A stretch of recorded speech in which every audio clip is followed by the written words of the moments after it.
Bienvenidos todos, bienvenida a la semana. Nos da un gusto inmenso empezarla con ustedes. Me preguntan que cuál es la diferencia entre dar un premio y los derechos de los que hablamos cuando menciono que en las consecuencias lo mejor es manejar a los niños con derechos que les quitamos cuando cometen una falta. Miren, es muy simple. Un premio es algo que el niño no tenía y llega como algo adicional a su vida una vez que hace un comportamiento que consideramos apropiado. Un derecho es gozar de algo que ya es parte de su vida cotidiana y puede seguir disfrutando de eso si está cumpliendo con las acciones que se esperan de él. Por ejemplo, si en una casa hay juegos y tu hijo está cumpliendo con lo que le toca hacer, pues ya sabe que terminando de hacer su tarea puede jugar un rato con los videojuegos. Pero si en la casa no existe la presencia de videojuegos y tu hijo sabe que si termina el ciclo escolar con un buen promedio le vas a regalar un videojuego, eso es un premio, porque es algo que no existía en la casa y una vez que logra la consistencia de unas buenas calificaciones a lo largo de todo un año, tú le regalas algo que en la casa no existía. Es decir, si no logra lo que le habías prometido, no pierde nada, solamente no gana. Eso es un premio. En cambio, algo que ya formaba parte de su vida cotidiana, si lo hace bien, puede seguir disfrutando de eso. Pero si no cumple con la tarea, le quitas el derecho de poder jugar con algo que ya existe en su vida y que simplemente lo privas de ese derecho. Cuando tu hijo comete una falta, no importando la edad, ojo, siempre que la falta sea de acuerdo, más bien, siempre que la consecuencia sea de acuerdo a la edad y a la falta que cometió, aunque no le hubieras advertido qué consecuencia iba a tener esa falta, es importante que no la dejes impune, porque va a haber ocasiones en las que tu hijo va a cometer una falta que tú no habías previsto. Los niños tienen un ingenio y una creatividad extraordinaria y de pronto hacen algo que dices, es que nunca me imaginé que se le iba a ocurrir hacer esto. Muchas veces van a hacer cosas que tú no te hubieras imaginado. Pero es importante que el niño sepa cuando comete la falta que eso tampoco está bien hecho y que tiene que haber una consecuencia, porque recuerda que la responsabilidad se educa dejándole claro a un pequeño que las consecuencias se derivan de su conducta. Entonces, muchas veces te dirá, es que yo no sabía. Bueno, pues la consecuencia te informa que esto no se puede hacer. ¿Ok?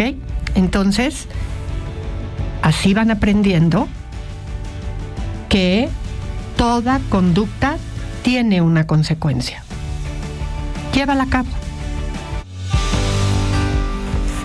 Hace un mes perdimos a mi esposo en un accidente de tránsito. Él solo tenía 42 años. Íbamos a cumplir 22 años de casados, más 4 de novios, toda una vida. Tenemos 3 hijos. El mayor tiene 21 años, el mediano va a cumplir 19 y mi niña tiene 13. Su partida nos dejó un gran vacío. A mí en lo personal una enorme tristeza que siempre tengo. Mis hijos ya están mejor anímicamente, pero yo no puedo con este dolor. Todos los días lloro, creo que pasa el tiempo y mi llanto es más porque todavía no puedo aceptar que él ya no está conmigo. Por ahora no hablo con nadie, trato de evitar a todos, solo estoy con mis hijos y pues el trabajo me ocupa una parte del día, pero cuando llego a casa, en el camino siempre digo, ¿por qué te fuiste? ¿Por qué? Y vengo recordando todo de él, los planes que teníamos. Mis hijos no verán a su papá en su graduación y tantas cosas que me pasan por la mente. Tan solo el hecho de que ya nunca más leeré un mensaje o recibiré una llamada. El despertar, el día a día. Sin él se me está haciendo eterno y sin sentido la vida. Y siento que no puedo más. Sin duda alguna, te mando un abrazo solidario. Es un tema de una inmensa paciencia. Un mes no es nada. Es una gran tragedia, es una desgracia perder a un ser querido tan joven. Y el tiempo que ha pasado apenas te tiene en el inicio de este duelo tan terrible, con la gran responsabilidad de 3 hijos. Estás en un proceso de shock todavía frente al duelo, frente a la pérdida. Yo sé que en estos momentos te parece imposible que yo te diga que esto va a pasar, que vas a pasar por diferentes momentos, que vas a pasar por un proceso que va a tener diferentes etapas, que lo vas a lograr superar, pero que este punto por el que hoy estás, en el que te tienes que repetir todos los días, que esto no puede estar sucediendo, que esto no puede estar pasando, y que no existe otra cosa para ti en este punto, más que la pérdida y tus hijos. Y estar revisando en tu mente esta circunstancia es parte de un proceso de aceptación de algo que te parece verdaderamente imposible. Las muertes repentinas son uno de los procesos más duros y más difíciles de poder explicarse. Pero va a suceder. Tienes que confiar en el proceso. Tu mente va a ser capaz de asimilarlo, el dolor va a ir teniendo su propio proceso de tránsito y vas a ir sintiendo cuándo vas a ir estando lista para ciertas situaciones. En este momento lo único que necesitas es un gran afecto, un gran cariño, ir viendo que tus hijos vayan pudiendo con esta situación, y el trabajo es terapéutico y vas a ir logrando ir dando pasos hacia adelante, y el gran motor sin duda alguna van a ser estos 3 amores que tu esposo te dejó. Te mando un abrazo con muchísimo cariño y aquí estoy para acompañarte en este proceso. Estamos a una semana literalmente, para el próximo lunes ya estarán los niños de regreso en la escuela. Y algo que pues se ha vuelto todo un tema es el famoso chat de mamás. Ese chat que se arma en muchas escuelas para que a veces la misma escuela lo arma, ya sea porque los maestros es la forma en la que están en comunicación con los papás, a veces lo arman las mismas mamás, y aunque puede ser una buena forma de comunicación, también puede ser una cosa verdaderamente terrorífica.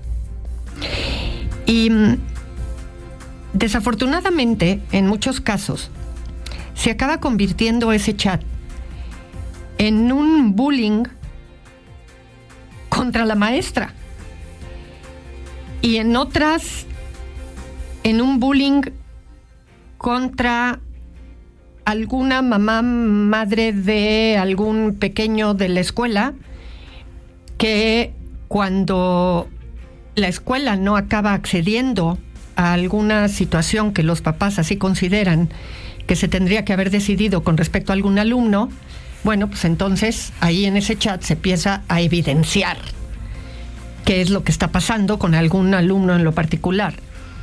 Y a veces suceden cosas verdaderamente desafortunadas en los chats. Y se necesita tener mucho cuidado y se necesita asumir mucha responsabilidad.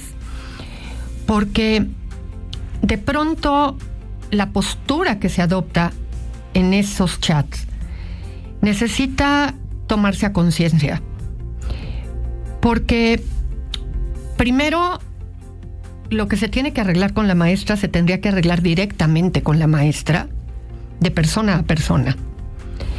Y lo que tiene que ver con algún niño, o de alguna mamá con algún niño, o de un grupito de mamás con alguna mamá porque algo pasó con un niño, se tendría que hacer directamente y no evidenciando. Así es que yo los invito a que hagan una reflexión muy clara de qué utilidad va a tener ese chat, para qué y cómo habría que hacerlo, y si de verdad vale la pena abrir o ser parte del chat para el ciclo escolar que está por iniciar.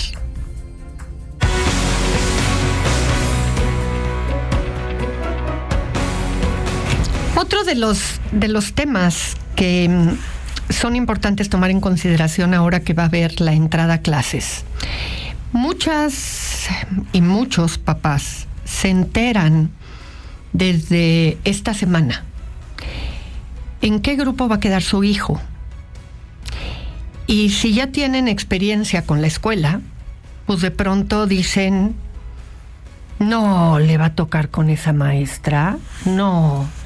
O ya estuvo mi hijo anterior, otro de los hijos en ese salón, o el hijo de mi amiga fulanita y le fue re mal, o esa maestra no me cae bien nomás porque de presencia, de apariencia no me late, o tiene fama de...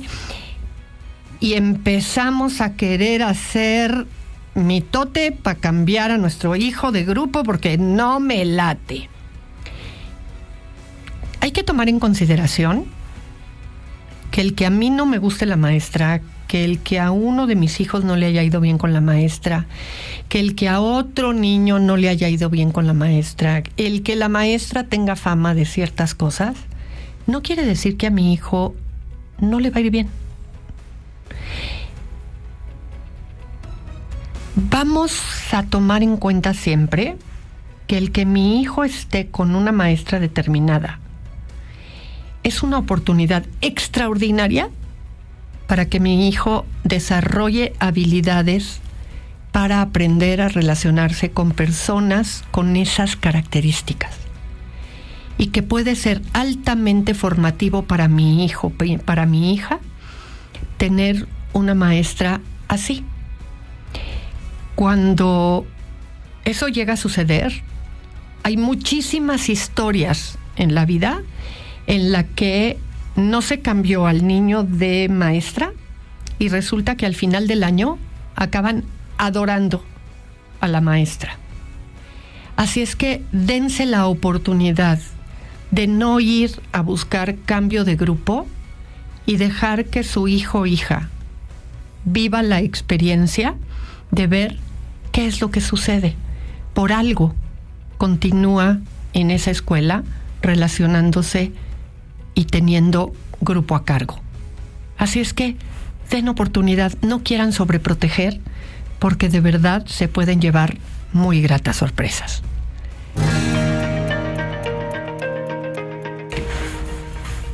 ¿Ha cambiado tu idea de la felicidad y de lo que es la felicidad conforme has ido ganando edad? Fíjense que es bien interesante esto porque a veces pues creemos que ser feliz es poseer cosas. De pronto va pasando la vida y nos damos cuenta que si tuvimos la fortuna de ir obteniendo aquello que creíamos que nos haría felices, nos damos cuenta que pues no, que la felicidad a veces acaba estando en tener salud, que a veces la felicidad acaba estando en tener buenas relaciones, no en tener objetos. que a veces la felicidad acaba estando en detalles muy pequeñitos. Y esos procesos se van dando un poco en el camino, pero cuando se vuelve más peligroso el concepto de la felicidad, es cuando lo ponemos en situaciones que verdaderamente pueden llegar a estar fuera de nuestras manos. Por ejemplo, a mí me tocó durante muchos años verlo en chicas con trastorno de la alimentación, en donde la felicidad estaba puesta en adquirir un estilo de cuerpo específico. Y cuando pensaban que bajar cierto número de kilos era lo que iba a tenerlas felices, y bajaban ese número de kilos y decían, no, cuando ya bajé otros 3, y bajaban los 3 y no, y entonces decían otros 2, y bajaban los 2 y no, y resultaba que la felicidad era como esa zanahoria que quieres ir persiguiendo, ¿no? Y no acababa llegando nunca. Y había un problema incluso de enfermedad ya de por medio, y de todas maneras buscando en algo en donde se estaban pagando precios muy importantes. ¿Te ha pasado a ti? Que la felicidad siempre acaba estando más adelante y de pronto pierdes el enfoque en eso que estás buscando y pagas precios que nunca te hubieras imaginado. Fíjense que me encontré hoy con una publicación de un pediatra que decía, el problema no es quitarle las pantallas, los celulares a los niños. El problema es quitárselas a los adultos. Y me hizo tanto eco. Dije, claro, si partimos de esta idea de que los niños imitan, más allá de que los adultos le estén dando a los niños y a los adolescentes celulares, bueno, además de todo es que, pues, ¿cómo les vamos a quitar a los niños y a los adolescentes el celular? Sí, los adultos estamos entretenidísimos, metidísimos en el celular, y por lo tanto, pues, ¿en qué momento se los vamos a quitar a ellos si estamos completamente identificados con el tema del celular, ¿no? Estuvo muy interesante, ahí se los dejo para pensarlo. Y bueno, con esto terminamos el programa del día de hoy. Mañana estaremos aquí nuevamente con más de Chayo Contigo. Yo soy Chayo Busquets y esto fue Chayo Contigo. Hasta mañana. Audiocentro.